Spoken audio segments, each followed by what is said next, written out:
ಬ್ರೇಕ್ನ ನಂತರ ಸುವರ್ಣ ಸುದ್ದಿಗೆ ಮತ್ತೆ ಸ್ವಾಗತ. ಮಾಧ್ಯಮದವರ ಮೇಲೆ ಹಲ್ಲೆ ನಡೆಸಿದ ವಕೀಲರನ್ನು ಬಂಧಿಸಿ ಅನ್ನೋ ಒತ್ತಾಯಕ್ಕೆ ಇನ್ನೂ ನ್ಯಾಯ ಸಿಕ್ಕಿಲ್ಲ. ವಕೀಲರ ವರ್ತನೆಗೆ ಎಲ್ಲ ಕ್ಷೇತ್ರಗಳ ಗಣ್ಯರಿಂದ ಆಕ್ರೋಶ ವ್ಯಕ್ತವಾಗಿದೆ. ಆದರೆ ತಪ್ಪಿತಸ್ಥರನ್ನು ಬಂಧಿಸುವ ಕೆಲಸ ಮಾತ್ರ ಆಗ್ತಾ ಇಲ್ಲ.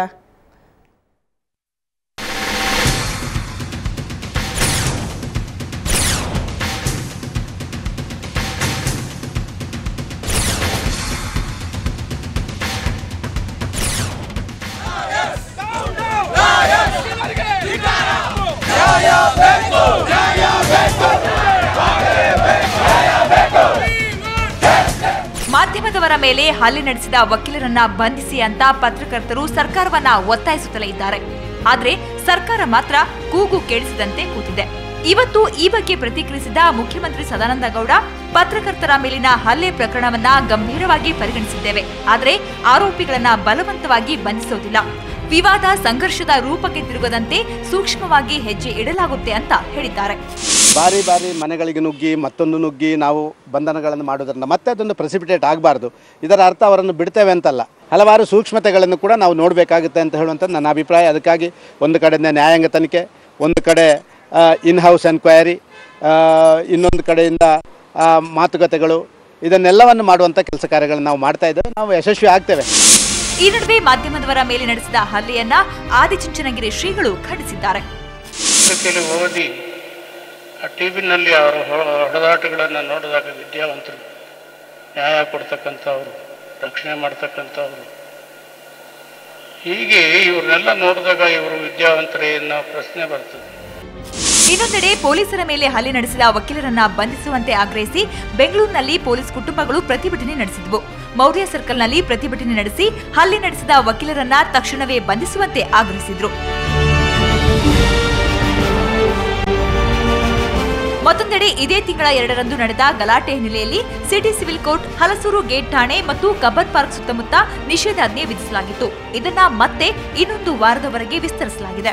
ವಕೀಲರು ರಾಜ್ಯಾದ್ಯಂತ ಇರುವ ತಮ್ಮ ಸಂಘಟನೆಗಳ ಸದಸ್ಯರನ್ನು ಕರೆದು ಒಂದು ಪ್ರತಿಭಟನೆ ಮಾಡುತ್ತಾರೆಂದು ಒಂದು ಸುದ್ದಿ ಬಂದಿದ್ದ ಹಿನ್ನೆಲೆಯಲ್ಲಿ ಮತ್ತು ಇನ್ನೂ ಅವರ ಮುಷ್ಕರ ಮುಂದುವರಿಯುತ್ತಿರುವ ಹಿನ್ನೆಲೆಯಲ್ಲಿ ಮತ್ತು ಒಂದು 18ನೇ ತಾರೀಕುವರೆಗೆ ಈ 10 ಬೆಂಗಳೂರು ಸೆಂಟ್ರಲ್ ವಿಭಾಗದ 10 ಠಾಣಾ ಸರಿಹದ್ದುಗಳಲ್ಲಿ ಈ ನಿಷೇಧಾಜ್ಞೆಗಳನ್ನು 18ನೇ ತಾರೀಕು ತನಕ ಮುಂದುವರಿಸಲಾಗಿದೆ.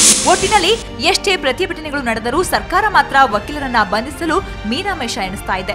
ತಪ್ಪಿತಸ್ಥರನ್ನ ಬಂಧಿಸಲು ಹಿಂದು ಮುಂದೆ ನೋಡ್ತಾ ಇರೋದು ಯಾಕೆ ಅನ್ನೋದೇ ಈಗಿರೋ ಪ್ರಶ್ನೆ. ಬ್ಯೂರೋ ರಿಪೋರ್ಟ್, ಸುವರ್ಣ ನ್ಯೂಸ್ 24/7.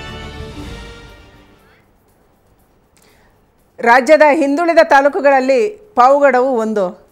ಇಲ್ಲಿ 108 ಸಮಸ್ಯೆಗಳಿವೆ. ಆದರೆ ಈಗ ಮತ್ತೊಂದು ಗಂಭೀರ ಸಮಸ್ಯೆ ಎದುರಾಗಿದೆ. ತಾಯಿಯ ಎದೆಹಾಲಿನಲ್ಲೂ ಫ್ಲೋರೈಡ್ ಅಂಶ ಪತ್ತೆಯಾಗಿದ್ದು ಆತಂಕ ಮೂಡಿಸಿದೆ.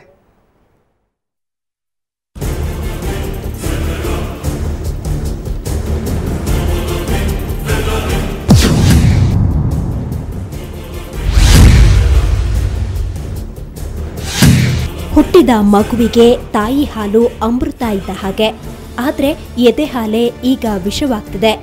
ತುಮಕೂರು ಜಿಲ್ಲೆ ಪಾವಗಡ ತಾಲೂಕಿನ ತಾಯಂದಿರ ಹಾಲಿನಲ್ಲಿ ಫ್ಲೋರೈಡ್ ಇರುವುದು ಖಾತ್ರಿಯಾಗಿದೆ.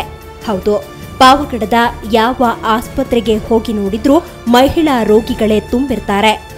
ಸರ್ಕಾರಿ ಆಸ್ಪತ್ರೆಯಲ್ಲಂತೂ ಒಂದು ಬೆಡ್ ಕೂಡ ಖಾಲಿ ಇಲ್ಲ. ಇದಕ್ಕೆಲ್ಲ ಕಾರಣ ಕುಡಿಯೋ ನೀರಿನಲ್ಲಿ ಹೆಚ್ಚಿರುವ ಫ್ಲೋರೈಡ್ ಅಂಶ. ಈ ನೀರನ್ನ ಕುಡಿದು ಮಹಿಳೆಯರ ಎದೆ ಹಾಲಲ್ಲೂ ಇದೀಗ ಫ್ಲೋರೈಡ್ ಅಂಶ ಪತ್ತೆಯಾಗಿರುವುದು ಆತಂಕಕ್ಕೆ ಕಾರಣವಾಗಿದೆ. ಹೆರಿಗೆ ಆದ ನಂತರ ಅವರು ಏನು ಎದೆ ಹಾಲು ಮಕ್ಕಳು ಕುಡಿಸ್ತಾರೋ ಅದರಲ್ಲೂ ಸ್ವಲ್ಪ ಪ್ರಮಾಣದ ಫ್ಲೂರಿನ್ ಕಂಟೆಂಟ್ ಇದೆ ಅಂತ ಕೆಲವು ಇದರಲ್ಲಿ ತಿಳಿದು ಬಂದಿದೆ. ಅಲ್ಲಿನ ಫ್ಲೂರೋಸಿಸ್ಸು ಮತ್ತು ಸ್ಕೆಲಿಟಲ್ ಫ್ಲೂರೋಸಿಸ್ ಬೇಗ ತುತ್ತಾಗ್ತಾರೆ. ಇದ್ರ ಜೊತೆ ಮಕ್ಕಳು ಅನಿಮಿಯಾ ಅಂದರೆ ರಕ್ತಹೀನತೆ ಮತ್ತು ತಾಯಂದಿರು ಆರ್ಥರೈಟಿಸ್ ಕೀಲು ನೋವು ಇವು ತುಂಬ ಬೇಗ ತುತ್ತಾಗ್ತಾರೆ. ಪಾವಗಡದಲ್ಲಿ ಅಂತರ್ಜಲದ ಮಟ್ಟ ಪಾತಾಳಕ್ಕಿಳಿದಿದೆ. ಹಲವಾರು ವರ್ಷಗಳಿಂದ ಇಲ್ಲಿನ ಜನ ಫ್ಲೋರೈಡ್ ಎಂಬ ವಿಷ ಮಿಶ್ರಿತ ನೀರನ್ನೇ ಕುಡಿಯುತ್ತಿದ್ದಾರೆ. ಸದ್ಯ ಕುಡಿಯೋ ನೀರಿನಲ್ಲಿ ಫ್ಲೋರೈಡ್ ಪ್ರಮಾಣ ಎಷ್ಟಿದೆ ಅಂತ ನೋಡಿದ್ರೆ ನೀವೇ ದಂಗಾಗ್ತೀರಿ. ನೀರಿನಲ್ಲಿ 0.6% ಫ್ಲೋರೈಡ್ ಇದ್ರೆ ಯಾವುದೇ ತೊಂದರೆ ಇಲ್ಲ. ನೀರಿನಲ್ಲಿ ಇಷ್ಟು ಪ್ರಮಾಣದ ಫ್ಲೋರೈಡ್ ಇದ್ರೆ ಆರೋಗ್ಯಕ್ಕೆ ಒಳ್ಳೆಯದು ಕೂಡ. ಆದರೆ ಪಾವಗಡ ತಾಲೂಕಿನಲ್ಲಿ 6 ರಿಂದ 12% ಫ್ಲೋರೈಡ್ ಅಂಶ ಇದೆ. 143 ಕಂದಾಯ ಹಾಗೂ 74 ಮಜರೆ ಗ್ರಾಮಗಳಲ್ಲಿ ಸಮಸ್ಯೆ ಹೆಚ್ಚಾಗಿದ್ದು ಜನ ನಾನಾ ರೋಗಗಳಿಗೆ ತುತ್ತಾಗಿದ್ದಾರೆ. ಇವರಿಗೆ ಚಿಕಿತ್ಸೆ ನೀಡಲು ತಾಲೂಕಿನಲ್ಲಿರುವ ಸರ್ಕಾರಿ ಆಸ್ಪತ್ರೆಗಳಿಗೆ 1.5 ಕೋಟಿ ರೂಪಾಯಿ ಮೌಲ್ಯದ ಔಷಧಿ ಬೇಕಿದೆ. ಆದರೆ ಸರ್ಕಾರದಿಂದ ಕೇವಲ 50 ಲಕ್ಷ ರೂಪಾಯಿ ಮೌಲ್ಯದ ಔಷಧ ಮಾತ್ರ ಸಪ್ಲೈ ಆಗಿದೆ. ಇದರಿಂದಾಗಿ ಜನರಿಗೆ ರೋಗಗಳ ಕಾಟ ಜಾಸ್ತಿಯಾಗಿದೆ. ಅದರಲ್ಲೂ ಹೆಣ್ಣು ಮಕ್ಕಳಿಗೆ ಹೆಚ್ಚಿನ ಸಮಸ್ಯೆಯಾಗಿದೆ.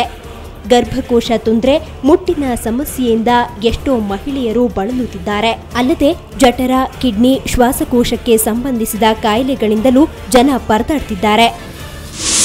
ಇಲ್ಲಿರೋ ನೀರು ಕುಡಿದು ಫ್ಲೋರಿಡ್ ಕಲ್ತಿದೆ. ಅದರಿಂದ ಹಲ್ಲುಗಳ ಮೇಲೆ ಕರೆ ಎಲ್ಲ ಬರ್ತಾಯಿದೆ. ಸೊಂಟ ನೋವು, ಮೂಳೆಗಳಲ್ಲೆಲ್ಲ ನೋವು ಬರ್ತಾಯಿದೆ. ನಾವು ಇವಾಗ ಡೆಲಿವರಿ ಆಗಿದೆ, ಮಕ್ಕಳಿಗೆ ಎದೆ ಹಾಲು ಕೊಡ್ತಾ ಇದ್ದೀವಿ. ಅದರಿಂದ ನಾವು ಕುಡಿತಾ ಇರೋದ್ರಿಂದ ನಮ್ಮ ಮಕ್ಕಳಿಗೂ ಬರುತ್ತೆ ಅಂತ ನಾವು ಭಯ ಪಡ್ತಾ ಇದ್ದೀವಿ. ಈಗಾಗಲೇ ಫ್ಲೋರೈಡ್ ಮಿಶ್ರಿತ ನೀರು ಕುಡಿದು ಪಾವಗಡ ತಾಲೂಕಿನಲ್ಲಿ 7,000ಕ್ಕೂ ಹೆಚ್ಚು ಮಂದಿ ಅಂಗವಿಕಲರಾಗಿದ್ದಾರೆ. ಅದರಲ್ಲಿ 6,000ಕ್ಕೂ ಹೆಚ್ಚು ಹೆಣ್ಣು ಮಕ್ಕಳಿದ್ದಾರೆ. ಇದೀಗ ಎದೆ ಹಾಲು ವಿಷವಾಗಿರೋದು ಹುಟ್ಟೋ ಮಕ್ಕಳಿಗೂ ಕಂಟಕ ತಂದೊಡ್ಡಿದೆ. ದಯಾನಂದ್, ಸುವರ್ಣ ನ್ಯೂಸ್ 24/7 ತುಮಕೂರು. ರಾಜ್ಯದ 28,000 ಹಳ್ಳಿಗಳ ಪೈಕಿ 14,000 ಹಳ್ಳಿಗಳಲ್ಲಿ ಇವತ್ತು ಅಶುದ್ಧ ನೀರನ್ನು ನಾವು ಪೂರೈಕೆ ಮಾಡ್ತಾ ಇದ್ದೀವಿ. ಸ್ವಾತಂತ್ರ್ಯ ಬಂದು 68 ವರ್ಷಗಳ ನಂತರ ಕೂಡ ನಮ್ಮ ಹಳ್ಳಿಗಳ ಪರಿಸ್ಥಿತಿ, ನಮ್ಮ ಕುಡಿಯುವ ನೀರ ಪರಿಸ್ಥಿತಿಯನ್ನು ನಾವು ಸುಧಾರಣೆ ಮಾಡೋಕ್ಕಾಗಿಲ್ಲ.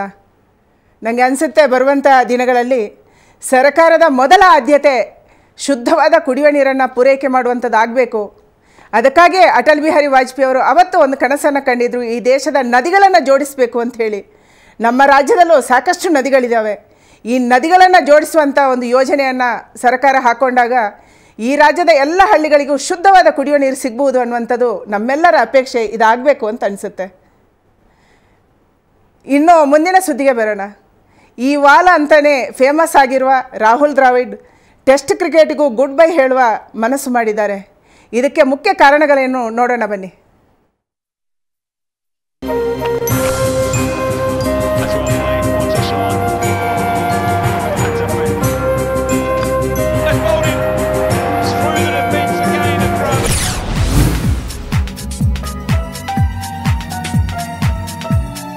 ರಾಹುಲ್ ದ್ರಾವಿಡ್ ಅಭಿಮಾನಿಗಳಿಗೆ ಆಘಾತಕಾರಿ ಸುದ್ದಿಯೊಂದು ಕಾದು ಕುಳಿತಿದೆ. The great wall of India ಅಂತಾರಾಷ್ಟ್ರೀಯ ಕ್ರಿಕೆಟ್ಗೆ ಗುಡ್ ಬೈ ಹೇಳುವ ನಿರೀಕ್ಷೆ ಇದೆ. ಈಗಾಗಲೇ ಒನ್ ಡೇ ಹಾಗೂ 2020 ಕ್ರಿಕೆಟ್ಗೆ ಗುಡ್ ಬೈ ಹೇಳಿರೋ ದಿ ವಾಲ್ ಟೆಸ್ಟ್ ಕ್ರಿಕೆಟ್ಗೂ ಟಾಟಾ ಹೇಳುವ ಸಾಧ್ಯತೆ ಇದೆ.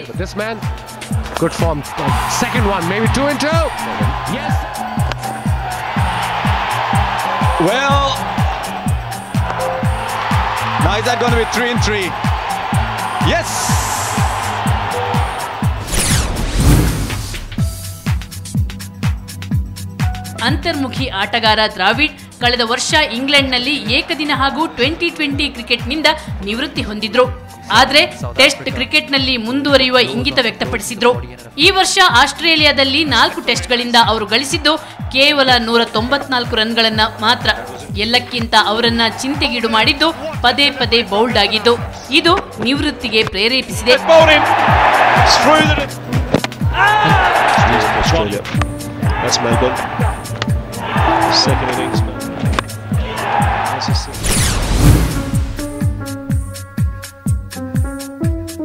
ಕಾಂಗರೂ ನಾಡಲ್ಲಿ ಏಕೈಕ ಸರಣಿಯಲ್ಲಿ ವಿಫಲರಾಗಿದ್ದರಿಂದ ಮಾಜಿ ಆಟಗಾರರು ಟೀಕಾಸ್ತ್ರಗಳನ್ನ ಬಿಟ್ಟಿದ್ರು. ಇದು ಸಾಲದೆಂಬಂತೆ ಕ್ಯಾಪ್ಟನ್ ಧೋನಿ ಹಿರಿಯ ಆಟಗಾರರ ವಿರುದ್ಧ ಮಾತಿನ ಸಮರ ನಡೆಸಿದ್ರು. ವೈಟ್ ವಾಶ್ಗೆ ಸೀನಿಯರ್ ಪ್ಲೇಯರ್ಸ್ ಕಾರಣ ಎಂದು ಬಿಟ್ರು. ಇದರಿಂದ ಬೇಸತ್ತು ರಾಹುಲ್ ನಿವೃತ್ತಿ ಯೋಚನೆ ಎನ್ನಲಾಗಿದೆ. ಇಷ್ಟೆಲ್ಲ ಹೇಳದ್ಮೇಲೆ ದ್ರಾವಿಡ್ ಮನಸ್ಸಿನಲ್ಲೇನಿದೆ ಅಂತ ಹೇಳದಿದ್ರೆ ಸರಿ ಹೋಗಲ್ಲ. 39 ವರ್ಷದ ರಾಹುಲ್ಗೆ ಇನ್ನೊಂದೆರಡು ವರ್ಷ ಟೆಸ್ಟ್ ಕ್ರಿಕೆಟ್ ಆಡುವ ಆಸೆ ಇತ್ತು. ಆದರೆ ಅದಕ್ಕೆ ಅವರ ದೇಹ ಆಸ್ಪದ ಮಾಡಿಕೊಡ್ತಾ ಇಲ್ಲ. ಈ ಎಲ್ಲವನ್ನ ಮನಗಂಡು ದ್ರಾವಿಡ್ ನಿವೃತ್ತಿಗೆ ಮನಸ್ಸು ಮಾಡಿದ್ದಾರೆ.